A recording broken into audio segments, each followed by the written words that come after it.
133వ జన్మదినం సందర్భంగా తగ్గినగానే మొత్తానికి తగ్గించాం కొద్దిగా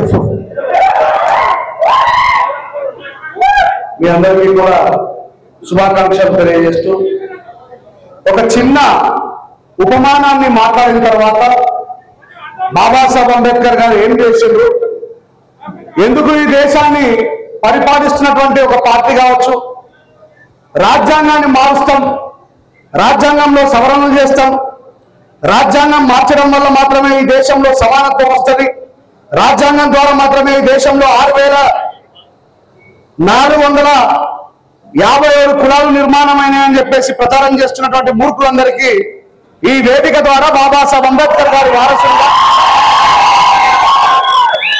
సమాధానం చెప్పే ప్రయత్నం చేస్తారు. మీరు కూడా దయచేసి సపోర్ట్ కొడుతూ ఈలలు వేస్తూ వినకుండా నేను మాట్లాడుతున్నటువంటి మాటల్ని మీ చెవిలో నుంచి మీ మనసులోకి మీ మెదడులోకి భద్రపరుచుకొని మిగతా ఏ సమాజం అయితే రాజ్యాంగం గురించి అవమానకరంగా మాట్లాడుతుందో ఆ అజ్ఞానులకి సమాధానం చెప్పాల్సినటువంటి బాధ్యత మీపై కూడా ఉన్నది. దయచేసి వినండి. ఈ దేశంలో ఈ ప్రపంచంలో 193 దేశాలు ఈ విశ్వమండలం మీద రకరకాల మతాలన్నీ కూడా ఒకనాడు చంద్రుడి మీద హిందువులందరూ అక్కడ స్వర్గం ఉందని, ముస్లింలందరూ అక్కడ జన్నత్ ఉందని, క్రైస్తవులందరూ కూడా అక్కడ దేవుడి యొక్క పరలోకం ఉందని, జురాస్ట్రియన్ మతం వాళ్ళు ఇంకా రకరకాల మతం వాళ్ళు వాళ్ళ దేవుడు అక్కడ కొలువై నిలయమై ఉన్నాడని చెప్పేసి అనుకునేవాళ్ళు. అది వేలాది సంవత్సరాలుగా ప్రజల మధ్యలో ప్రచారంలో ఉన్నది. అయితే నీల్ ఆర్మ్స్ట్రాంగ్ అనేటువంటి ఒక యువగామి చంద్రుడి మీదకి పోయిన తర్వాత ఏమన్నాడంటే, ఈ ప్రపంచంలో మొట్టమొదటిసారి చంద్రుడి మీద దిగిన వ్యక్తి పేరు నీల్ ఆర్మ్స్ట్రాంగ్. ఆయన దిగిన తర్వాత ఏమన్నాడంటే, ఒరే నీ అమ్మాయి దేవుడు ఉండడం లేదు కానీ మొత్తం బూడిదే ఉన్నదిరా, ఇది భూమి కంటే కూడా నిరుపయోగమైనటువంటిది అని చెప్పిండు. అంటే ఎవరో ఒక సాహసి తన ప్రాణత్యాగానికి ఒడిగట్టి సైన్స్ ని నమ్ముకొని చంద్రుడి మీదకి పోయి చెప్పేంత వరకు చంద్రుడి మీద జీవం లేదనేటువంటి విషయం తెలిసిందా? తెలియలేదు. ఒకరు పోయి చెప్పిన కదా తెలిసింది. మరి ఈ రోజు భారత రాజ్యాంగం ముఖం లేని గాడి కొడుకులు కూడా రాజ్యాంగం మార్చాలో రాజ్యాంగంలో ఏం లేదంటున్నారు. వాళ్ళకి ఎట్లా సమాధానం చెప్పాలంటే, నేను బాబాసాహెబ్ అంబేద్కర్ గారి విజయుడిగా మీ అన్నదమ్ముడిగా ఒక 4-5 మాటలు చెప్తా, వాటిని మీ మనసులో భద్రపరుచుకొని మిగతా వాళ్ళకి మీరు చెప్పండి. చెప్తారా? బాబాసాహెబ్ అంబేద్కర్ గారు భారత రాజ్యాంగాన్ని మొదలుపెట్టినప్పుడు we the people of India అన్నాడు. ఏమన్నాడు? We the people of India అన్నాడు. భీమ్రావ్ అంబేద్కర్ అని అనలే, భారత ప్రజలమైన మేము అన్నాడు. ఏమన్నాడు? భారత ప్రజలమైన మేము అన్నాడు. ఈ ఒక్క మాట బాబాసాహెబ్ అంబేద్కర్ కంటే గొప్ప దేశభక్తుడు ఈ భూమి మీద లేదని చెప్పడానికి. అంటే రాజ్యాంగాన్ని అన్ని రోజులు శ్రమించే ఆరోగ్యాన్ని కూడా తృణప్రాయంగా పక్కన పెట్టి ఈ దేశం యొక్క భవిష్యత్తును నిర్మాణం చేసిన అంబేద్కర్ గారు తన పేరు చెప్పుకోలే. ఏమని స్టార్ట్ చేసిండు? We the people of India అన్నాడు. భారత ప్రజలమైన మేము అన్నాడు. ఇది చదవడం కాదు కొడుకు, దానికంటే ముందే మాట్లాడతారు. దాని తర్వాత బాబాసాహెబ్ అంబేద్కర్ గారు చాలా క్లియర్ గా చెప్పిండు, నేను దళితులని అంబేద్కర్ గారు చెప్పలే, నేను మాలోనని అంబేద్కర్ గారు చెప్పలే, నేను మాదిగోనని బాబాసాహెబ్ అంబేద్కర్ గారు చెప్పలే. ఈ దేశంలో ఉన్నటువంటి కులవాదులు అంబేద్కర్ పలానా కులానికి చెందిన వాడు అన్నారు తప్ప అంబేద్కర్ గారు ఏమన్నారు తెలుసా? I am first Indian, I am last Indian అన్నాడు.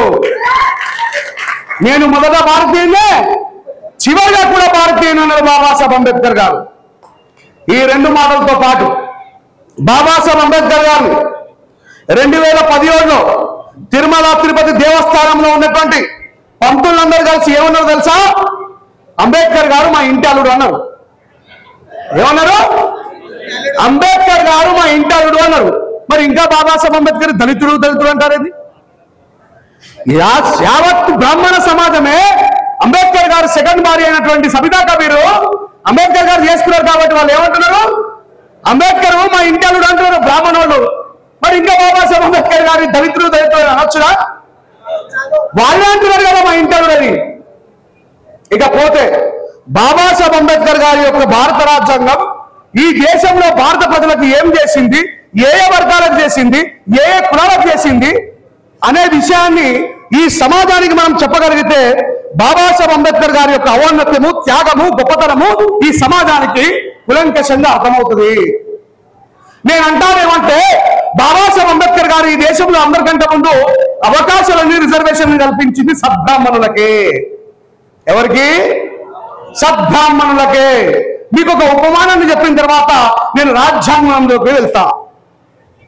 ఈ దేశానికి మొట్టమొదటి ప్రధానమంత్రి ఎవరండి? పండిట్ జవహర్ లాల్ నెహ్రూ గారు. ఆయన ఏ కులానికి చెందిన వ్యక్తి? ఒక సద్బ్రాహ్మణుడు. బ్రాహ్మణులలో సద్బ్రాహ్మణులను ఎందుకు అంటున్నానంటే బ్రాహ్మణులలో కూడా ప్లస్ మైనస్ -1 ఉంటాయి. దాంట్లో కాశ్మీర్ పండిట్లని, ఏమని? కాశ్మీర్ పండిట్లని అద్భుతమైనటువంటి బ్రాహ్మణులుగా వాళ్ళు చెప్తారు. అయితే ఈ పండిట్ జవహర్ లాల్ నెహ్రూ గారి కూతురైనటువంటి ఇందిరాగాంధీ గారు ఈ దేశానికి ప్రైమ్ మినిస్టర్ గా ఉన్నప్పుడు అంబేద్కర్ గారి యొక్క రాజ్యాంగము ఈ ప్రపంచంలో ఉన్నటువంటి మతం యొక్క డిఫరెన్స్ మీకు చెప్తా చూడండి. ఇందిరాగాంధీ గారు ఈ దేశంలో ప్రైమ్ మినిస్టర్ గా ఉండగా, జాగ్రత్తగా స్టేజ్ పైన లేదా స్టేజ్ కింద లేదా చాలా మందికి తెలియదు ఈ విషయం. ఇందిరాగాంధీ గారు ఈ దేశంలో ప్రైమ్ మినిస్టర్ గా ఉన్నప్పుడు ఈ దేశం యొక్క పర్యటనలో భాగంగా, ఏ దేశం యొక్క పర్యటనలో భాగంగా? భారతదేశం యొక్క పర్యటనలో భాగంగా పూరి జగన్నాథ స్వామి ఆలయాన్ని దర్శించడం కోసం పోతుంది. వాటర్ బాటిల్ తీసుకురండి. ఎక్కడికి పోతుంది? పూరి జగన్నాథ స్వామి ఆలయాన్ని దర్శించడం కోసం పోతుంది.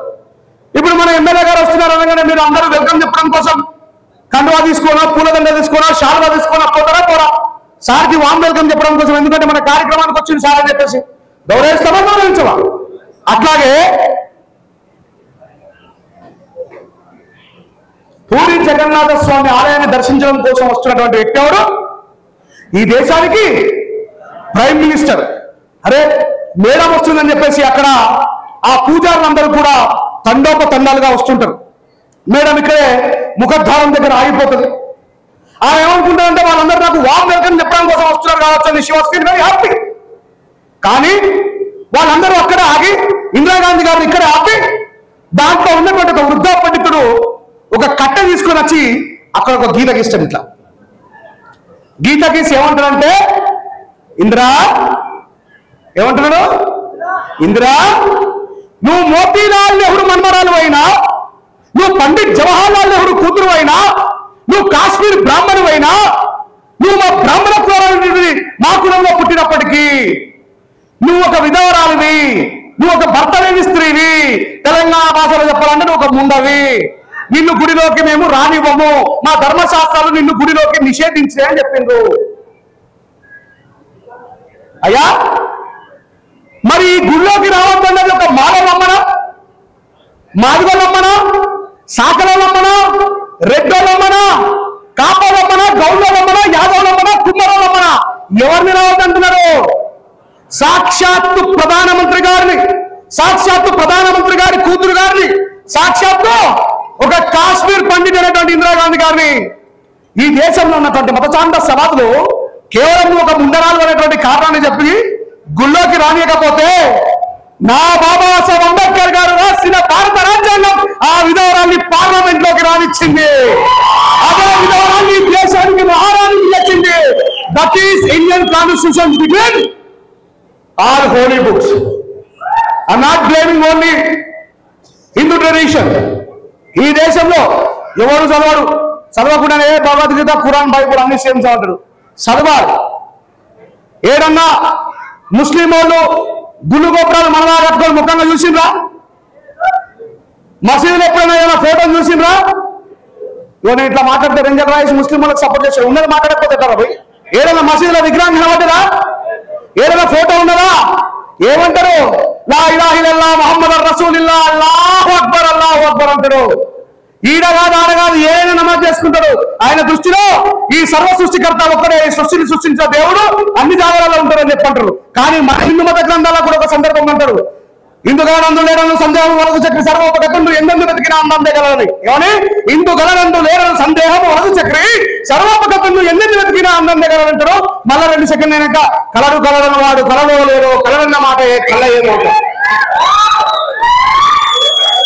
అంటే నేను ఎందుకు ఇది ఎంత మాట్లాడుతున్నా అంటే ఈ మత గ్రంథాలకి కూడా ఈ దేశంలో ఫ్రీడమ్ ఇచ్చింది భారత రాజ్యాంగమే. ఈ మాట అంటే అవతలవాడికి మండుతుంది కదా, ఇదే నిజమో. ఒక చిన్న ఉపమానం చెప్తా. ఒక గల్లీలో మొత్తం ముస్లింలే ఉన్నారు అనుకోండి.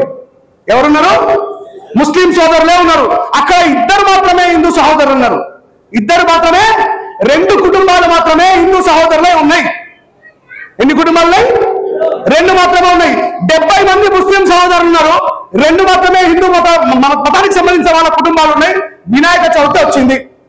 ఏం చేస్తారు మన హిందూ సహోదరులు? వినాయక చవితి రాగానే వినాయకుని పెడతారా పెట్టరా? ఇప్పుడు ఈ 70 మంది ముస్లిం సహోదరుల దగ్గర ఆ ఇద్దరు వినాయక చవితి పెడితే ఎవరైనా మత ఛాందస్యవాదులు, అది ముస్లింలలో ఉంటారు, క్రిస్టియన్లలో ఉంటారు, హిందువులలో ఉంటారు, మూర్ఖులు. ఆ మూర్ఖులు ఎవరైనా 70 మంది కుటుంబాల నుంచి వచ్చి ఏ హమారా ఇలాగా ఇధర్ తుమ్ ఏ మూర్తి నై లగా సక్తా అని చెప్తే నడుస్తుందా? ఈ దేశంలో రాజ్యాంగం ఆర్టికల్ 26 ఏంటి? Freedom of religion. ఆర్టికల్ 26 ఏం చెప్తుంది? Freedom of religion. ఆయన ఏమంటాడు? నువ్వు ఇక్కడ పెట్టద్దు అని అంటాడు. ఆయన పోలీసుల దగ్గరికి వస్తే పోలీసులు వచ్చి ఏమంటారు? రాజ్యాంగం ప్రకారం న్యాయ వ్యవస్థ నడుస్తుంది, పోలీస్ వ్యవస్థ నడుస్తుంది కాబట్టి బిడ్డ నువ్వు 70 మంది ఉన్నా ఇంకా 140 మంది ఉన్నా వాళ్ళు ఇక్కడ వినాయకుడు పెట్టినటువంటి ఫ్రీడమ్ భారత రాజ్యాంగంలో బాబాసాహెబ్ అంబేద్కర్ గారు ఇచ్చిన, ఖచ్చితంగా వాళ్ళు వినాయకుడు పెడతారు, వాళ్ళ మత ఆచారాల ప్రకారం వాళ్ళు చేసుకోవాల్సిన కార్యక్రమాలు చేసుకుంటారు అని వినాయక చవితిని జరిపిస్తారు. అట్లాగే ఎక్కువ మంది హిందూ సోదరున్నటువంటి ప్లేస్ లో ఒక కుటుంబానికి సంబంధించిన ముస్లింలు ఉండి వాళ్ళు రంజాన్ సెలబ్రేషన్ చేసుకుంటా ఉంటే అడ్డుకుంటే కూడా ఈ దేశంలో రాజ్యాంగం ఊరుకోదు. ఇది బాబాసాహెబ్ అంబేద్కర్ గారు ప్రతి మతానికి సంబంధించినటువంటి దాంట్లో వాళ్ళ ఫ్రీడమ్ ఇచ్చిండు. కానీ ఏమని మాట్లాడతారు కొద్దిమంది? భారత రాజ్యాంగంలో బాబాసాహెబ్ అంబేద్కర్ మానవాది వాళ్ళకి రిజర్వేషన్ ఇచ్చిండు. ఎవరికి? మానవాది వాళ్ళకి రిజర్వేషన్ ఇచ్చిండు. 35 మార్కులు వస్తేనే మీకు ఉద్యోగం వస్తుంది. భారతదేశంలో 140 కోట్ల జనాభా అనుకో, వల్ల 15% ఉన్నాం మనం. ఇప్పుడు 27-30% అయినాం. అది ఎప్పుడో 1950 ఆఫ్టర్ 1950లో లెక్కలు చేస్తే మనం 15%. ఇప్పుడు మన తాతలకు కొడుకులు, కొడుకులకు మనమలు, మన మనలకు కూడా పిల్లలు పుట్టారా?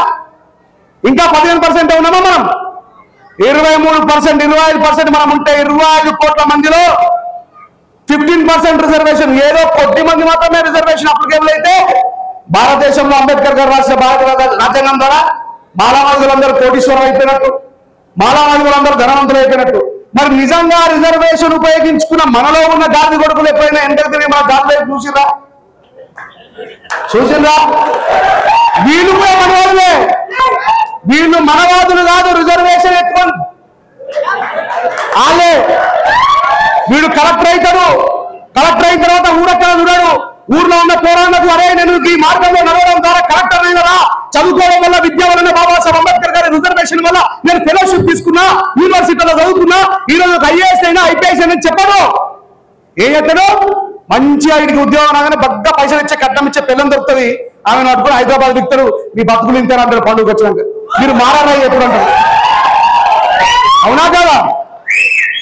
మనలో ఉన్నటువంటి దుర్మార్గులని దొరకబట్టి తన్నకపోతే, మనలో ఉన్నటువంటి దుర్మార్గులని దొరకబట్టి తన్నకపోతే మనము మనువాదులను మాట్లాడుతున్న వాళ్ళందరూ కూడా మనవాదుల రూపంలో మన దగ్గరనే ఉన్నారు. ఫస్ట్ వాళ్ళని చెప్పులతో కొట్టుకొని సరిదిద్దుకోవాల్సిన అవసరం లేదు మిత్రులారా. తెలుగులో ఒక సామెత ఉంటుంది, ఇంటి దొంగని ఈశ్వరైనా గుర్తుపట్టాడు. ఇది నిజం. నేను ఇట్లా నిజాలు మాట్లాడితే రంజన్ రాయేష్ అందరూ నేను ఎందుకు తిడుతుంది? నేను తిట్టిన ఇప్పుడు నిజం చెప్పినా తిట్టినా, నిజం చెప్పినా తిట్టినా. మరి నిజం చెప్తే వాళ్ళు రాంగరాంగ అంటున్నా, అన్న కాంగ్రెస్ పార్టీలు ఉన్నారు, బీజేపీ ఉన్నారు, బీఎస్పీ ఉన్నారు, ఇది మాట్లాడకూడదు. మరి నేను ఎప్పుడు మాట్లాడినా ఎవరు తిట్టరా? ఉన్నా నిజం చెప్తా. మొన్న మంచిర్యాల జిల్లాలో ఈ డిసెంబర్ లాస్ట్ 3rd, ఈ లాస్ట్ ఇయర్ డిసెంబరు 3వ తారీఖు నాడు ఇద్దరు పిల్లగాళ్ళు హైదరాబాద్ లో చదువుకున్నారు. ఎస్సీ పిల్లగాడు, బీసీ పిల్లగాడు హైదరాబాద్ లో చదువుకుంటున్నాడు. హైదరాబాద్ దగ్గర ఊరికి వచ్చి రీజన్ గా జరిగింది. నా కడుపు ఎందుకు మండుతుంది, నాలో నుంచి ఆవేశం ఎందుకు వస్తుంది అనేది సమాధానం చెప్తుంది. I'm the representative of my community. నేను నా సమాజానికి బాధ్యత వహించిన వ్యక్తిని, బాధ్యత మనిషి దొంగలిగాను. అయితే అందులో ఇప్పుడు సపోర్ట్ 3వ తారీఖు డిసెంబర్ నాడు ఆ పిల్లలు హైదరాబాద్ లో చదువుకొని వచ్చిన తర్వాత ఊర్లో పోయినాక ఈ ఎస్సీ పిల్లగాడు బీసీ పిల్లగాని అరే 7:30 మనం షాప్ లో వేద్దాం బాగున్నారట. కేవలం అరే అన్నందుకే కొట్టి చంపేసి. ఎవరు చెప్పారు అందుకే ఈ దేశంలో కుల వ్యవస్థ లేవని? ఎవరు చెప్పారు ఈ దేశంలో కుల వ్యవస్థ లేదు? కులమత వ్యవస్థ అందరం కలిసిపోయినాం, అందరం మంచిగా ఉన్నాం. అరే అన్నందుకు చంపేసారు భయ్య. December 3. ఇక మరి నేను మాట్లాడద్దంటే ఎట్లా? ఏ అన్న బావోలేమో ఏమో ఎందుకు అనుకుంటారు? ఎమ్మెల్యే సార్ మనం ఎండ పెట్టి ఆయనకైనా ఎవరైతే చెప్పు. మరి మన ఎమ్మెల్యే సార్ మన కోసం ఉన్నప్పుడు ఏడుకోతారు. మన బాధలు వినకపోతే, మన బాధలు మన సాధకాలు వినకపోతే ఆయనకి ఎట్లా తెలుస్తుంది? ఉంటారు, గంట సేపు ఉంటారు. ఎమ్మెల్యే సార్ ఉండరా? ఉండాల్సింది ఎందుకు తప్పదు కదా.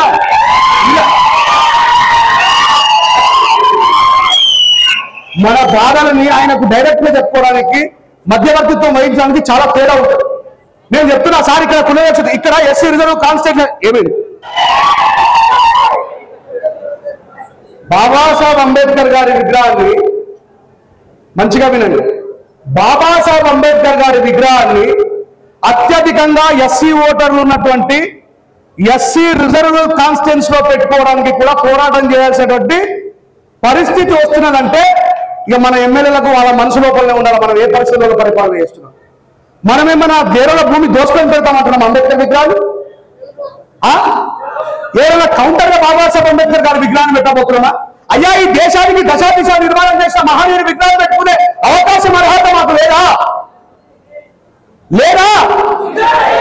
మరి ఈ దేశంలో నిరంతరం వివక్షత కోసం పైన పోరాడిన బాబాసాహెబ్ అంబేద్కర్ గారి విగ్రహం పైన వివక్షత జరుగుతుంటే మనం ఎక్కడున్నట్టు మిత్రులారా?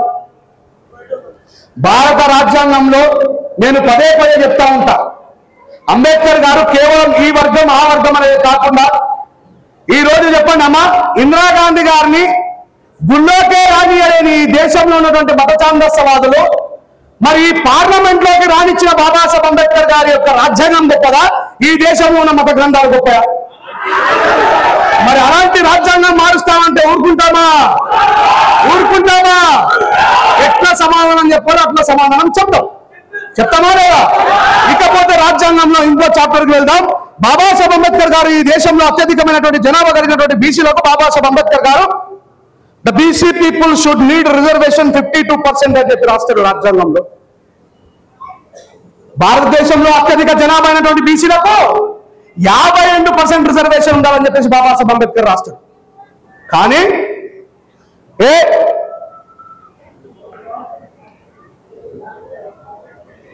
అంబేద్కర్ నువ్వు ఎస్సీల రిప్రజెంటేటివ్, బీసీల కోసం నువ్వెందుకు మాట్లాడుతున్నావు అంటే, బాబాసాహెబ్ అంబేద్కర్ గారు ఈ దేశంలో మొట్టమొదటి న్యాయశాఖ మంత్రి. బాబాసాహెబ్ అంబేద్కర్ గారు ఈ దేశానికే మొట్టమొదటి న్యాయశాఖ మంత్రి అనే సంగతి మనం ఎంతమంది తెలుసు? Wow, very good. అంబేద్కర్ అత్తమ్మ పేరు చెప్పరా? బాబాసాహెబ్ అంబేద్కర్ వాళ్ళ అమ్మ చిన్నప్పుడే చనిపోయింది, వాళ్ళ అత్తమ్మనే ఎత్తుకొని పెంచింది ఆయనని. అంబేద్కర్ గారికి మంగళూరు క్షవరం చేయాలి, కటింగ్ చేయాలి. ఒక మంగళవారం దగ్గరికి పోయి బాబాసాహెబ్ అంబేద్కర్ నేను స్కూల్కి వెళ్తాను సార్, నాకు కటింగ్ చేయమంటే ఏమన్నా తెలుసా? నేను బర్రె తోకలకు గొర్రె బొచ్చు కత్తిరిస్తా కానీ నువ్వు అంటరాని వాడు, నేను నిన్ను ముట్టా అన్నాడు. ఎవరన్నారు ఈ మాట? ఒక మంగళ సహోదరుడు ఉన్నాడు. కానీ బాబాసాహెబ్ అంబేద్కర్ గారు ఆయన మీద కోపం మెచ్చుకోలే. ఆయనలో ఉన్నటువంటి అజ్ఞానం ద్వారా, మత ఛాందస్యవాదులు ఆయన లోపల నింపినటువంటి కుల వివక్షత ద్వారా ఆయన నన్ను ముట్టా అంటున్నారు. కానీ బాబాసాహెబ్ అంబేద్కర్ ఆయన మీద రివెంజ్ తీసుకున్నాడా? ఏ మంగళ వాళ్ళైతే కేవలం క్షవరం మాత్రమే, కటింగ్ మాత్రమే చేసుకొని బతకాలని ఈ దేశంలో ఉన్నటువంటి అంబేద్కర్ రాసిన రాజ్యాంగాన్ని కంటే ముందున్న మనువాదమైన రాజ్యాంగంలో రాస్తే, అదే బాబాసాహెబ్ అంబేద్కర్ ఆయనని క్షమించి ఈ రోజు తమిళనాడులో రాజ్యాన్ని పరిపాలించే ముఖ్యమంత్రి చేసింది బాబాసాహెబ్ అంబేద్కర్ మంగళంలోని. అంబేద్కర్ గారు రాసిన రాజ్యాంగాన్ని కంటే ముందున్నటువంటి రాజ్యాంగంలో ఏముందో తెలుసుకోవాలి మనం. అంబేద్కర్ గారు రాసిన రాజ్యాంగానికి కంటే ముందున్న రాజ్యాంగంలో ఏమున్నదో తెలుసుకోవాలా. అదమ చెండాలే దర్శనే గంగాస్నానే సచేలే గంగాస్నానే అంటాడు. ఏమని? అదముడు చెండాలుడు కనబడితే వెంటనే గంగాస్నానం చేయాలన్నాడు.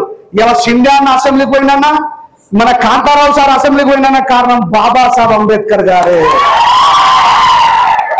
వాడు రాసిన రాజ్యాంగంలో ఈయనని అసెంబ్లీలో కూర్చున్న మాట దేవుడు అడుగు, ఈయనని గణవర్తినే స్నానం చేయరు అన్నాడు. ఏమన్నాడు? అదమ చెండాలే దర్శనే గంగా స్నానే చండాలుడు అంటే వాళ్ళు దళితులు, అధముడు అంటే ఎవరు? దళితులు. ఏమని రాస్తున్నాడు అంబేద్కర్ గారు రాసిన రాజ్యాంగానికంటే ముందున్న రాజ్యాంగంలో చండాలుడు కనబడినా అధముడు కనబడినా వెంటనే గంగా స్నానం చేయమని వాడు రాసిన రాజ్యాంగంలో రాస్తే ఏ కొడుకులైతే నీ తాతల్ని నీ తండ్రుల్ని పాయగాన సాధ్యపించారో ఆ కొడుకుల పక్కన నువ్వు ఆఫీసర్ లాగా కూర్చొని బాబాసాహెబ్ అంబేద్కర్ గారు రాసిన భారత రాజ్యాంగంలో రాసింది. That is the power of Indian constitution. ఇట్లా నిజాలు మాట్లాడుతూ ఉంటే మనలో కింద భూగృహాలు బద్దలైపోయి. నేను చెప్తున్నది నిజం. అంబేద్కర్ గారు రాసిన రాజ్యాంగానికంటే ముందున్న రాజ్యాంగంలో రాసుకుంటారు ఏమని? అధ్యయనం అధ్యాపకం బ్రాహ్మణ నామ కల్పయాత్. అధ్యయనం అధ్యాపకం అంటే చదువు నేర్పడం,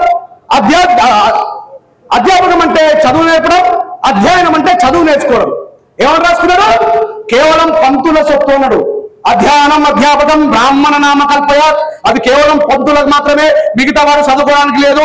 ఈ స్టేజ్ మీద ఉన్నటువంటి వ్యక్తులలో మీ తాతలలో ఎంతమందికి చదువు వస్తుంది? ఎందుకంటే వాళ్ళు రాజ్యాంగానికంటే ముందు పుట్టిరు కాబట్టి, అప్పుడున్న రాజ్యాంగం మనం చదువుకోలేదు కాబట్టి మన తాతలకు చదువు రాదు. కానీ మనకు చదువు వచ్చింది. బాబాసాహెబ్ అంబేద్కర్ ఏమన్నాడు? ఉచిత నిర్బంధ విద్య అన్నాడు భారత రాజ్యాంగంలో. దొరకవాటిని తీసుకుపోయి లోపల మనలో. అందుకే చిన్నప్పుడు మనం స్కూల్ పోకపోతే సార్ వచ్చి పట్టకపోతున్నారే.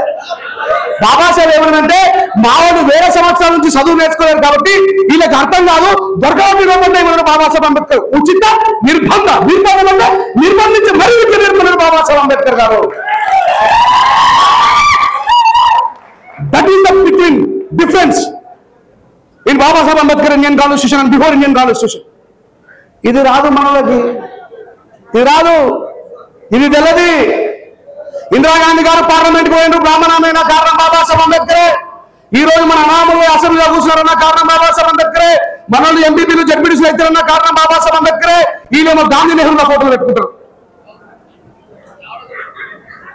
గాంధీ ఏమన్నారు? హరిజనులు అన్నారు. మనల్ని హరిజనులు దేవుళ్ళ కుట్టాము మనం. మీరేమన్నా దేవుళ్ళ కుట్టారా? మీ బాబాల కుట్టారా? Are you people going to accept that? Are you people accepting you people are Harijans? But I'm proudly Indian. I'm saying I'm proudly Indian. నా బాబాసాహెబ్ చెప్పిండు నేను ఇండియన్ అని, నేనే ఇప్పుడు ఇండియన్ అని. మరి గాంధీ గారి ఫోటో పెట్టుకుంటారు. నిజం చెప్తున్నా, ఇది నిజం. కావాలంటే హిస్టరీ రిపీట్ చేసుకొని చదువుకోండి. గాంధీ గారు స్వతంత్ర ఉద్యమం చేసింది నెహ్రూ గారి ఫ్యామిలీని బ్రాహ్మణులను రాజులు చేయడానికి, మనల్ని కాదు. మనల్ని రాజులు చేయడానికి, ఎస్సీ ఎస్టీ ఓబీసీ మైనార్టీ ప్రజలని ఈ దేశంలో రాజులు చేయడానికి కష్టపడ్డ ఏకైక స్వాతంత్ర సమరయోధుడు బాబాసాహెబ్ అంబేద్కర్ గారు. మనకు అద్దెలో గాంధీ గారి ఫోటో నెహ్రూ గారి ఫోటో పెట్టుకొని మళ్ళీ ఎవరైనా ఆఫీసులో చూసామని అనుకుంటారు కావచ్చు. మన దళిత నాయకుడు అంబేద్కర్ ఫోటో ఒక ఇంచు కిందికి దించి పెడతారు. తినేదేమో అంబేద్కర్ తిండి, పాడేదేమో రెండపాట. మరి ఇప్పుడు నేను మాట్లాడిన దాంట్లో అబద్ధం ఉందో నిజం ఉందో? మరి పిలిచేది నిజం మాట్లాడమని. ఇక మరి నిజం మాట్లాడకపోతే ఎట్లా? నేను ఇప్పుడు ఎవరినన్నా తిట్టినా, ఎవరినన్నా ఏమన్నా అన్నానా? చరిత్ర చెప్పుకున్నప్పుడు లేదా? నీల్ ఆర్మ్స్ట్రాంగ్ పోయి చంద్రుడి మీద అడుగు పెట్టకుండా ముందు అక్కడ దేవుళ్ళు ఉన్నారని నమ్మినా లేదా? ఆయన పోయినాక ఏమైనా ఉత్తరాల పూడి తప్ప ఏం లేవన్నాడు. రాజ్యాంగం యొక్క వాల్యూ రాజ్యాంగాన్ని తెలిసి చదివితే అర్థమవుతుంది. తెలిసి చదవకుండా ముందే అంబేద్కర్ రాసిన రాజ్యాంగం మారుస్తాం, అంబేద్కర్ రాసిన రాజ్యాంగం మాది కాదని బూట్ పాడుతున్నాడు. నిజమా కాదా? మరి ఏ బీసీలకైతే బాబాసాహెబ్ అంబేద్కర్ గారు మొట్టమొదటి న్యాయశాఖ మంత్రిగా ఉన్నప్పుడు 52% బీసీలకు రిజర్వేషన్ ఉండాలని బాబాసాహెబ్ అంబేద్కర్ గారు కోరుకుంటే, ఈ దేశంలో ఉన్నటువంటి మీరు అనుకునేటువంటి స్వతంత్ర సమరయోధులు, గొప్పోళ్ళు, చాచాలు, బిర్లాలు, తాతలు అనుకునే వాళ్ళందరూ ఏమన్నారంటే బీసీలకేంది బాలగంగాధర తిలక్ పేరున్నారు. ఎప్పుడైనా విన్నారా? ఎంతమంది దేశం చేయలేకపోయి బాలగంగాధర తిలక్. ఆయన ఏమన్నాడు తెలుసా? బాబాసాహెబ్ అంబేద్కర్ గారు బీసీలని పార్లమెంట్ కు పంపాలన్నప్పుడు, బీసీలని అంబేద్కర్ గారు పార్లమెంట్ కు పంపాలన్నప్పుడు ఏమన్నా తెలుసా? तेरी तमोली कुंभटों को जाकर संसद में क्या करना है अंबेडकर? संसद कोई भूमि है, जाके वहां पर हल चलाने को अన్నాడు. ఈ విషయం మన బీసీ సోదరులకు తెలియదు. తేలి అంటే గానుగు తిప్పేవాడు, నూనె తీసేవాడు బీసీ కదా. తమోలి అంటే పువ్వులు, పళ్ళు, ఆకులు అమ్ముకునేవాడు, ముద్రాజులు బీసీలు కాదా. కుంభట్ అంటే భూమిని తవ్వి నాగలతో దున్నేవాడు, కాపులు, వాడు బీసీలు కాదా. ఈయన బాబాసాహెబ్ అంబేద్కర్ బీసీలు సంసద్ మే జానా జరూరీ అని చెప్పంటే ఈయన మాట్లాడుతున్న కేసరి పత్రికలో వస్తుంది. 1871లో ఎవరో కింద కామెంట్ పెట్టి నువ్వు చూసావారని చెప్పి నీకు కాదు నీ తాత కూడా చూపిస్తా పోస్ట్కే every proof I have as Ambedkar గా సీను ఒకసారి మళ్ళా చూపెట్టు అరే ఎవరో నువ్వు కామెంట్ పెట్టినాడు నీకు నేను చూపిస్తారు ఎందు దగ్గర నా దగ్గర 1871లో కేసరి పత్రికలో మాట్లాడుతున్నారు ఏమని तेरी तमोली कुंभरों को जाकर संसद में क्या करना है संसद में भूमि है वहां पर जाके हलचलाने కొన్నాడు కానీ ఈ రోజు బీసీ సహోదరులు రాజ్యం యొక్క వ్యవస్థను అడుగుపెట్టినట్టే కారణం బాబాసాహెబ్ అంబేద్కర్ గారు కానీ ఇప్పటికీ కూడా రాజకీయ రిజర్వేషన్ కోసం బీసీ సహోదరులు పోరాటం చేయట్లేదు ఇట్లా అంబేద్కర్ గారు ఇక్కడ కనబడుతున్నారు మన తల్లులు మన స్త్రీ వాళ్ళు అంబేద్కర్ గారు రాసిన రాజ్యాంగానికంటే ముందున్న రాజ్యాంగం ఏం రాసిందో తెలుసా ఈ స్త్రీల గురించి కౌమారే పితృ రక్షంతి యవనే భర్త రక్షంతి వృద్ధాప్య పుత్ర రక్షంతి నా స్త్రీ స్వతంత్రం అర్హతి వాడబడదిగా ఏమన్నా కౌమారే పితృ రక్షంతి యవనే భర్త రక్షంతి వృద్ధాప్య పుత్ర రక్షంతి నా స్త్రీ స్వతంత్రం అర్హతి స్త్రీ ఎట్లా ఉండాలని రాసుకున్నాడు అంబేద్కర్ గారు రాసిన భారత రాజ్యాంగానికంటే ముందున్న రాజ్యాంగంలో కౌమార దశ అంటే ఆరామే చిన్నగా ఉన్నప్పుడు తండ్రి చెక్కు చేతల్లో ఉండాలా ఎవరే భర్త రక్షంతే ఎవరొస్తున్న తర్వాత భర్త యొక్క సంరక్షణలో ఉండాలా వృద్ధాప్య పుత్ర రక్షంతి ముసలి అయిపోయాక కొడుకు యొక్క చెక్కు చేతల్లో ఉండాలా నా స్త్రీ స్వతంత్రం రాతి స్త్రీని బయటకు తోలేయద్దు స్త్రీని జాబుకు పంపించద్దు స్త్రీని రాజ్యంలో ఉంచొద్దు స్త్రీకి స్వతంత్రం ఇవ్వరాదు అన్నాడు కానీ బాబాసాహెబ్ అంబేద్కర్ గారు ఏమన్నాడు ఒరే బిడ్డ ఈ దేశంలో యోధులని తెలివి పరులని తయారు చేసే మొట్టమొదటి గురువు తల్లిరా ఆ తల్లి రాజ్యం వెళితే రాజ్యంలో సమానత్వం విరసిల్లుతూ అన్నాడు అందుకే సబితా ఇంద్రారెడ్డి గారు ఎడ్యుకేషన్ మినిస్టర్ అయినరు ఇందిరాగాంధీ గారు ప్రైమ్ మినిస్టర్ అయినరు ఈ విషయాన్ని బాబాసాహెబ్ అంబేద్కర్ ద్వారానే రాజ్యాంగం ద్వారా మాత్రమే సమానత్వం సాధించరు స్త్రీలు అని ఎవరని చెప్పరా ముందు మనకే తెలియదు లేదా వాటర్ బాటిల్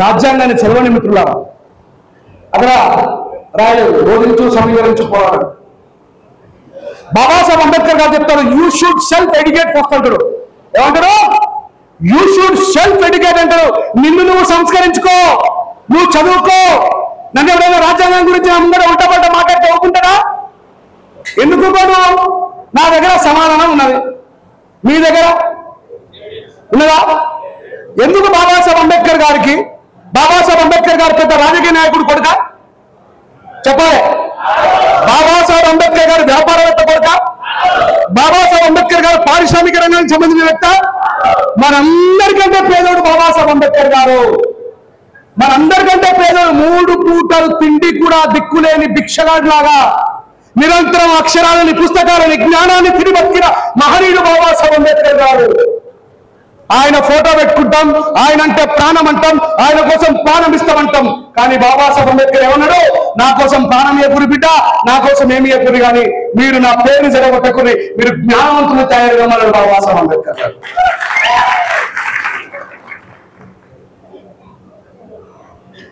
ఎందుకు గాంధీ గారు నెహ్రూ గారు సర్దార్ వల్లభాయ్ పటేల్ గారు బాబు రాజేంద్ర ప్రసాద్ గారు పిటి కృష్ణమాచారి గారు అయ్యంగార్ గారు ఎందుకు బాబాసాహెబ్ అంబేద్కర్ గారు మాట్లాడితే వాళ్ళు సమాధానం చెప్పకుండా ఉన్నారనుకుంటున్నారు రామ్సే మెక్డొనాల్డ్ బాబాసాహెబ్ అంబేద్కర్ గారు వస్తే లేచి నిలబడుతుండే ఈ దేశాన్ని పరిపాలించిన చివరి బ్రిటన్ ప్రధాని Batten mount Batten Babasaheb Ambedkar గారు అట్లా ఇస్తున్నారంటే ఆయన లేచి నిలబడి బాబాసాహెబ్ అంబేద్కర్ గారు కూర్చున్న తర్వాత ఆయన కూర్చున్నవారు ఎందుకు ఇచ్చిన గౌరవం బాబాసాహెబ్ అంబేద్కర్ గారికి ఈ ప్రపంచంలో 32 డిగ్రీలో ఏకైక వ్యక్తి డాక్టర్ బాబాసాహెబ్ అంబేద్కర్ గారు మనోడు 1 డిగ్రీ కూడా చదువుతాడు ఇప్పుడు బగ్గా చదివినట్టు ఫీల్ అవుతున్నాడు 10th కే డ్రాప్ అవుట్ ఇంటర్మీడియట్ కే డ్రాప్ అవుట్ ఒకటే డిగ్రీకి డ్రాప్ అవుట్ ఒక డిగ్రీ చేయడానికి ఎన్ని సంవత్సరాలు పడుతుందండి 4 డిగ్రీ చేయడానికి ఎన్ని సంవత్సరాలు పడుతుందండి 3 12 సంవత్సరాల డిగ్రీని బాబాసాహెబ్ అంబేద్కర్ 2 సంవత్సరాల 7 నెలలను చదివింది గుర్తుపెట్టుకోండి కొలంబియా విశ్వవిద్యాలయంలో బాబాసాహెబ్ అంబేద్కర్ గారు 4 డిగ్రీలని రిక్వెస్ట్ చేసి అక్కడ ఉన్నటువంటి విద్యాలయం వాళ్ళని రిక్వెస్ట్ చేసి సార్ నేను సియాజీ రాజా గాయక్వాడ్ గారు ఇస్తున్నటువంటి స్కాలర్షిప్ మీద ఇక్కడ చదువుకుంటా సార్ నాకు సమయం తక్కువగా ఉంది దయచేసి నన్ను అర్థం చేసుకోండి నాకు 4 డిగ్రీలు ఒకేసారి చదివేటువంటి సామర్థ్యం ఉన్నదంటే వాళ్ళు ఎంట్రన్స్ ఎగ్జామ్ రాపించారు బాబాసాహెబ్ అంబేద్కర్ గారు 100కు 100 మార్కులు సాధించి వాళ్ళని పిచ్చోని చేసిన అమ్మాయిని ఎక్కడి నుంచి వచ్చారు ఆయన మరి అంత గొప్ప నాయకుడి మనమల్లం मेरा बाप बाबा साहब अम्बेडकर मैं उसके लिए जान दूंगा अरे तेरे को जान देने के लिए कौन बोला ज्ञान दो ज्ञान जो तुम्हारे पास है ही नहीं, है क्या? जो भी बाबा साहब अम्बेडकर के बारे में अपना सामने बुरा बात किया तो अपन को जवाब देने के लिए तो कुछ है नहीं अपने दिमाग में। जाके गला पकड़ने से थोड़ी होता, पुलिस वाला आके तुम्हारे ऊपर 3 आंसू लगा था। जिन्होंने सुना तुम बाबा साहब अम्बेडकर को गला पकड़ने वाले इस देश में थे क्या भाई? बाबा साहब को देखते थोड़ा कांपते थे, क्यों? वो एक पर्वत था, ज्ञान की पर्वत था बाबा साहब अम्बेडकर। आज से कोई इंग्लिश के लिए ఆడ మహారాష్ట్రలో మాట్లాడి అలవాటు. సో అంబేద్కర్ గారిని మనం గౌరవించడం అంటే, అంబేద్కర్ గారిని మనం ప్రేమించడం అంటే బాబాసాహెబ్ అంబేద్కర్ గారి గురించి నిరంతరం జ్ఞానార్జన చేయాలా, బాబాసాహెబ్ అంబేద్కర్ గారి గురించి నిరంతరం చదవాలి. స్టేజ్ మీద ఉన్న వాళ్ళకి, స్టేజ్ కింద ఉన్న వాళ్ళకి ఒక క్వశ్చన్ అడుగుతా. మన దేశం ఏంది ఇంగ్లీష్లో? ఇండియా స్పెల్లింగ్ చెప్పండి. INDIA. ఎవరైనా ఈ INDIA ఫుల్ ఫామ్ చెప్పగలరా?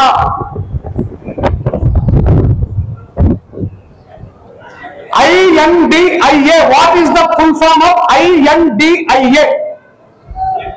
దింపు కెమెరా దింపు, ఒక్కరు చెప్తారు ఇంతమంది.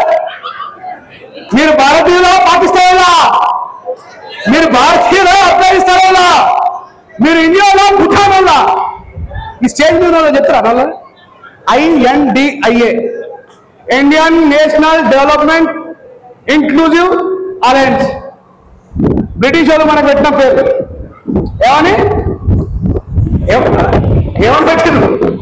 ఇండియా. అంటే ఇట్లాంటి వాళ్ళే ఉన్నారు మన దేశంలో. ఈ మాట మిమ్మల్ని అడిగినా కదా, బయట ఎవరిని అడిగినా కదా. మన రీసెంట్ గా ఒక జర్నలిస్ట్ పోయి చెప్పింది జనవరి 26 నాడు సామాన్య ప్రజల దగ్గరికి వెళ్ళి మైక్ పెట్టి అడుగుతున్నాడు, sir what is the special of today? Republic day యొక్క ఫుల్ ఫామ్ ఏంటంటే గాంధీ తాత అవుతున్నారు అనుకున్నారు. సార్ మీరు ఏం చేస్తారంటే, నేను సాఫ్ట్వేర్ ఎంప్లాయీ సార్, నాకు బయట ప్రపంచంతో పెద్ద సంబంధం లేదు. అరే రిపబ్లిక్ డే రాబోయే, అది రిపబ్లిక్ డే, గణతంత్ర దినోత్సవం. ఈ దేశంలో పూర్తిగా స్వేచ్ఛ, స్వాతంత్రం, సమానత్వం, సోదరభావం ఇవన్నీ సంతరించుకొని మా దేశంలో ఇట్లా నిలబడుతుంది ఈ రోజు అని చెప్పేటువంటి గొప్ప దినాన్ని గాంధీ గారు పుట్టిన రోజు అంటారు. ఇసుంటోనే అంబేద్కర్ గారి గురించి మాట్లాడేటోళ్ళు సగం దిమాకాలు అసలు దిమాగా ఉండేవాళ్ళు. అందుకే అంటున్నాం మిత్రులారా, అంబేద్కర్ గారి గురించి మనం చదవకపోతే రాజ్యాంగం మారుస్తాను అవతల అంటాడు, మార్చేద్దాం మారాలంటాం. ఆయన ఒక క్వశ్చన్ పెట్టినందుకు ఎందుకు మార్చేద్దాం చెప్పాలి? ఏ చెప్తాం? మార్చేద్దాం అంటున్నాడు కదా, ఎందుకు మార్చేద్దాం 4 పాయింట్లు చెప్పంటాడు. ఏ చెప్తాం? సార్ ఈ దేశంలో స్త్రీలకు స్వేచ్ఛ ఇచ్చింది భారత రాజ్యాంగం సార్. ఈ దేశంలో ఓటు హక్కులు ఇచ్చింది భారత రాజ్యాంగం సార్. ఈ దేశంలో సంపన్న వర్గాలకు స్వేచ్ఛ, సమానత్వం ఇచ్చింది భారత రాజ్యాంగం సార్. ఈ దేశంలో మాట్లాడే హక్కులు ఇచ్చింది భారత రాజ్యాంగం సార్. ఈ దేశంలో అందరితో సమానంగా జీవించే హక్కులు ఇచ్చింది భారత రాజ్యాంగం సార్. ఈ దేశంలో బీసీలకు 25% రిజర్వేషన్ అప్లికబుల్ అవుతుంది బాబాసాహెబ్ అంబేద్కర్ సార్. ఈ దేశంలో అన్ని వర్ణాల వర్గాల సాంప్రదాయ ప్రజలకు స్వేచ్ఛనిచ్చింది భారత రాజ్యాంగం సార్. ఈ దేశంలో వనరులన్నిటిపైన పట్టిని ప్రజలకు ఇచ్చింది స్వేచ్ఛ రాజ్యాంగం sir. We are not beggars of this country, we are shareholders of this country అనేటువంటి గణతంత్ర రాజ్యాన్ని ఇచ్చింది భారత రాజ్యాంగం సార్. దీన్ని మార్చేద్దామని చెప్పగలుగుతామా? చెప్పలేము.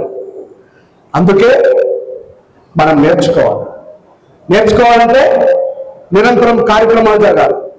నేర్చుకోవాలంటే నిరంతరం కార్యక్రమాలు జరగాలి. బాబాసాహెబ్ అంబేద్కర్ గారి గురించి వినాలి, చదవాలి, నేర్చుకోవాలి, మాట్లాడాలి. అట్లా మాట్లాడినప్పుడే ఈ దేశంలో ఎవరైనా నీ ముందర ఏం మాట్లాడడానికి కూడా సాహసించడం మిత్రులారా. నిజాన్ని నిర్భయంగా చెప్పగలిగేటువంటి సామర్థ్యాన్ని, శక్తిని నువ్వు సంపాదించుకున్నాడు. చంపుతారు కాబట్టి సత్యాన్ని చంపుతారా? సంపదే మనుషులు చంపుతారు కాబట్టి సత్యాన్ని చంపుతారా? ఈ దేశంలో స్వేచ్ఛ, సమానత్వం కోసం పోరాటం చేసింది బాబాసాహెబ్ అంబేద్కర్ ఒక్కరైనా? చూడండి, అన్ని ఉల్టా పల్టేసిన ఫోటోలు. బుద్ధుడు ఫస్ట్ నెల ఛత్రపతి సావమానం చేసి ఎవరో ఫ్లెక్సీ చేయించింది. ఇట్లా ఆగమనం లేదు పాపం. బుద్ధుడు మునమన ఉంటారు అనుకుంటున్నాను. మొట్టమొదట బుద్ధుడి కంటే ముందు లోకాయత్తులు, చార్వాకులు ఈ దేశంలో స్వేచ్ఛ కోసం, సమానత్వం కోసం పోరాటం చేస్తే ఆ మహనీయుల యొక్క బాధలో నడిచిన వారందరిలో వాళ్ళ వారసుడిగా, వాళ్ళ బిడ్డగా నేను వాళ్ళ యొక్క జ్ఞానాన్ని నేను ఇప్పటి వరకు మాట్లాడిన ఒక్క మాట కూడా నా సొంతంగా సార్. నేను మాట్లాడిన మాట మొత్తం వాళ్ళు మాట్లాడిందే. దయచేసి నన్ను ఎవరు తప్పగా చేసుకో. వాళ్ళు అదే చెప్పమన్నారు, అదే చెప్పిన. I'm not responsible, clearly mentions. ఇంతసేపు మీరు రెంజల్ రాజేష్ మేధావి అనుకున్నా, తెలియపడదు అనుకున్నా, ఇది నాది కాదు, అలానే నేను ఇంత పోస్ట్ మ్యాన్ ఇచ్చిండు తీసుకొని చెప్తున్నా కంటే. అట్లా బాబాసాహెబ్ అంబేద్కర్ గారి యొక్క ఆలోచన విధానం మీరందరూ ముందు ముందు నడుస్తూ బాబాసాహెబ్ అంబేద్కర్ గారి దేశం యొక్క ప్రజలందరి కోసం, సుభిక్షత కోసం పోరాటం చేసేటువంటి మహనీయుల, రైతుల కోసం, చిన్న చిన్న వ్యాపారాల కోసం బాబాసాహెబ్ అంబేద్కర్ గారు ఇచ్చినటువంటి ఏవైతే ఉన్నాయో అవి మనకు తెలియదు, అయిపోయిందా? తెలియదు. కాబట్టి బాబాసాహెబ్ అంబేద్కర్ గారిని ఇంకా ఇంకా పూర్తి విప్రతతో ఈ సమాజానికి పరిచయం చేసేటువంటి బాధ్యత మనందరిపై ఉంది.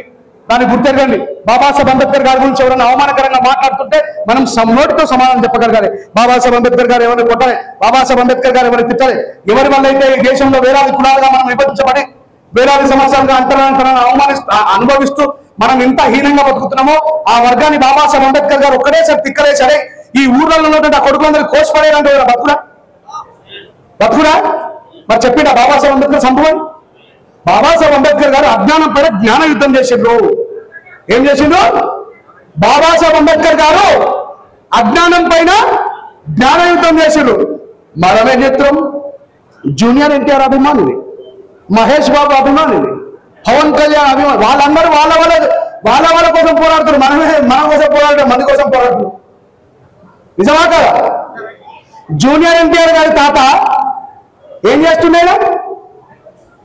జూనియర్ ఎన్టీఆర్ గారి తాత సీనియర్ ఎన్టీఆర్ గారు ఏం చేస్తుండే? సినిమాలు తీస్తుండే. ఆయన ఒక అద్భుతమైన నటుడు, అవునా? మరి ఆయన మనమడైనటువంటి జూనియర్ ఎన్టీఆర్ గారు ఆయన మార్గంలోనే నడుస్తూ మంచి నటుడుగా పేరు తెచ్చుకున్నాడా లేదా? తాత పేరు నిలబెడుతుందా లేదా? మరి మనం ఏం చేస్తున్నాం? మన తాత పేరు తీసుకుపోయి సాయంత్రం బీర్ల కాడ పెడుతున్నాం, ఎంతసేపు వాట్సాప్ లో పెడుతున్నాం, ఇన్స్టాగ్రామ్ లో పెడుతున్నాం.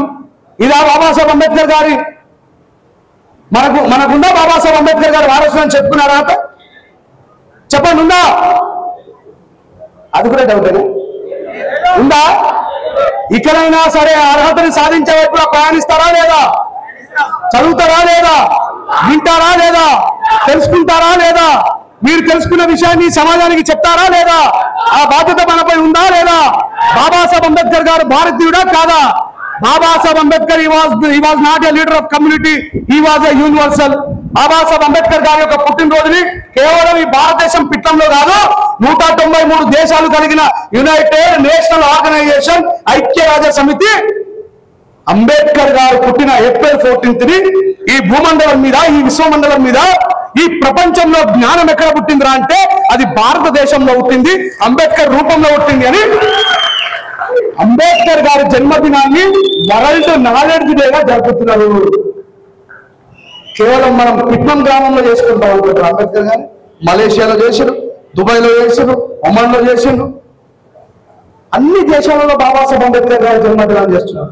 ఎవరో ఇక్కడ బాబాసాహెబ్ అంబేద్కర్ గారి విగ్రహాన్ని ఒక మారుమూల పల్లెటూరులో పెట్టనీయకపోతే బాబాసాహెబ్ అంబేద్కర్ గారి జ్ఞానం అయిందా? జపాన్ యూనివర్సిటీలో బాబాసాహెబ్ అంబేద్కర్ గారి విగ్రహాన్ని ఆవిష్కరించింది. బుద్ధుడు ఒక మాట చెప్తారు, చరతి పిక్కవే చారికం బహుజన హితాయ బహుజన సుఖాయ లోకాను కంపాయ అత్తాను హితాయ ఆది కళ్యాణ మధ్య కళ్యాణ అంత కళ్యాణ అంత దీపోపవ అంటాడు. ఏమంటారు? ఏమంటారు కదా? ఇది మాట్లాడిన అట్లా ఉన్నది పాడి భాష. ఆయన మాట్లాడితే పంతులు గారు యాని కానీ బాబా అనే జన్మాంతర దాని అశాంతి ప్రదక్షిణ పడే పదే బాబా హం బాబా కర్మ 500 రూపాయలు పెడతారు. ఆయుర్వేదం క్షేత్ర దయగల రాజా గొప్ప దేవుడు మహాప్రభుత్వం స్తోత్రం తల్లి దయ్యాన్ని బ్యూటిఫుల్ భారత ఈ అజ్ఞానాన్ని వాళ్ళు అన్ని బయటకి. బుద్ధుడు ఏమంటాడంటే అక్క దీపోపవ, దీపము తన నెత్తి మీద జ్ఞానాన్ని జలిస్తేనే కదా గుడిసెలో ఉన్న చీకటి పోతుంది, అవునా కాదా? ఒక టార్చ్ లైట్ పట్టుకొని నువ్వు చీకట్లో కొట్టినప్పుడే కదా దాని యొక్క గొప్పతనం తెలుస్తుంది. బుద్ధుడు ఏమంటున్నావు? నువ్వు జ్ఞానజ్యోతిగా అయిపోయినా నా టైం? అవునే అయిపోయిందా? తనను తాను జ్ఞానదీపంగా వెలిగించుకున్నవాడు మాత్రమే ఈ అజ్ఞాన చీకటిని పారగలుగుతాడు అని బుద్ధుడు ఏం చేసిండు? బుద్ధుడు మెసేజ్ పెంచిన తిరిగిందా? ఏం చేసిండు? కాళ్ళకి చెప్పులు లేకున్నా ఈ సమాజం బహుజన హితాయ బహుజన సుఖాయ లోకాను కంపాయ తాను హితాయ ఆది కళ్యాణ మధ్య కళ్యాణ అంత కళ్యాణ అత్త దీపోభవ. ఈ సమాజం యొక్క హితం కోసం మొదటగా మధ్యకాలంలో చివరి వరకు కూడా ఈ బహుజనుల యొక్క హితం కోసం పోరాడి భారతదేశంలో ఉన్నటువంటి బుద్ధుడు ఇలా ప్రపంచానికి ఆదర్శమైన మిత్రులారా. ఆయన తర్వాత మళ్ళా తిరిగి సామ్రాట్ చక్రవర్తి ఈ సామ్రాజ్యానికి ఆదర్శమైండు. ఆయన తర్వాత ఈ ప్రపంచానికి ఆదర్శమైన వ్యక్తి ఎవరు? డాక్టర్ భీమ్రావ్ రామ్జీ అంబేద్కర్ గారు. ఆయన వారసులుగా మనం మీరందరూ కూడా జ్ఞానవంతులుగా ఉండి, అంబేద్కర్ గారు కేవలం ఎస్సీలకు రిజర్వేషన్ ఇవ్వలేదు. అంబేద్కర్ గారు ఇదొక్క మాట చెప్పి ముగిస్తాను. ఈ దేశంలో ఓటు హక్కు ఉండాలని చెప్పేసి జవహర్లాల్ నెహ్రూ మిగతా వాళ్ళు ప్రతిపాదన పెట్టినప్పుడు వీళ్ళు ఏమని చెప్తారంటే 1932లో ఉన్నాం. ఇప్పుడు మనం ఏడులో నాతో మాట్లాడాలని లేకపోతే నేను మైకొట్టేస్తా. మనం ఇప్పుడు 1932లో ఉన్నాం. ఇప్పుడు డిబేట్ జరుగుతున్నది ఇక్కడ లార్డ్ మౌంటైన్ బాటన్ దగ్గర. ఏమంటున్నావు గాంధీ గారు? 1932లో 5 ఎకరాల భూమి పట్టా ఉన్న వాళ్ళకి మాత్రమే ఓటు హక్కు ఉండాలన్నారు. ఇప్పుడు మనం ఏడున్నాం? 1932లో ఉన్న మనం ఒక్కసారి 2024 వచ్చి మనలో ఎంతమందికి 5 ఎకరాల భూమి పట్టా ఉన్నది? మరి గాంధీ గారు చెప్పినట్టు ఓటు హక్కు ఒకవేళ బ్రిటిష్ వాళ్ళు ఇచ్చింటే మనకు వచ్చినా? ఇప్పుడే వాళ్ళు అప్పుడు వచ్చినా? 1932లోకి వచ్చినా? ఒకటి ఫినిష్. పండిత్ జవహర్లాల్ నెహ్రూ గారు ఏమన్నారు? గాంధీ గారు చెప్పినట్టు భూస్వాములు అందరు లేరు, గాంధీ గారు చెప్తుంది తూచు, నేను చెప్పినట్టే కావాలా. డిగ్రీ చదువుకున్న వాళ్ళకి మాత్రమే ఓటు హక్కు అన్నాడు. మనం ఇప్పుడు మళ్ళా ఎందుకు ఏడు ఇప్పుడు 1932 1932లో ఉన్న మాట పక్కన పెడితే 2024 ఎంతమందికి డిగ్రీ పట్టాలి? ఇప్పుడే లేకపోతే మా తాత చదువుకోలేదు. ఏమని రాసిందారా?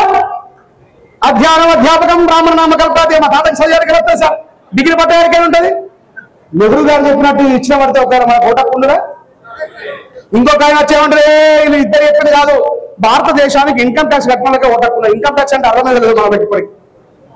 కానీ బాబాసాహెబ్ అంబేద్కర్ గారు ఏమో తెలుసా? ఈ దేశం స్వతంత్ర గణతంత్ర రాజ్యం అనిపించుకోవాలంటే, ఇది ప్రజల చేత ప్రజల కొరకు ఎన్నుకోబడినటువంటి ప్రజాస్వామ్యం అనిపించుకోవాలంటే, ఈ దేశంలో నాయకులు ఎన్నుకునేటువంటి అధికారం ప్రతి పౌరునికి ఉన్నప్పుడు మాత్రమే ఈ దేశం ప్రజాస్వామ్య దేశంగా వర్ధిల్లుతుంది. ఈ రోజు బాపరావు దగ్గర నుంచి వస్తే అందరికీ సమానం, equal of unity, equal of value.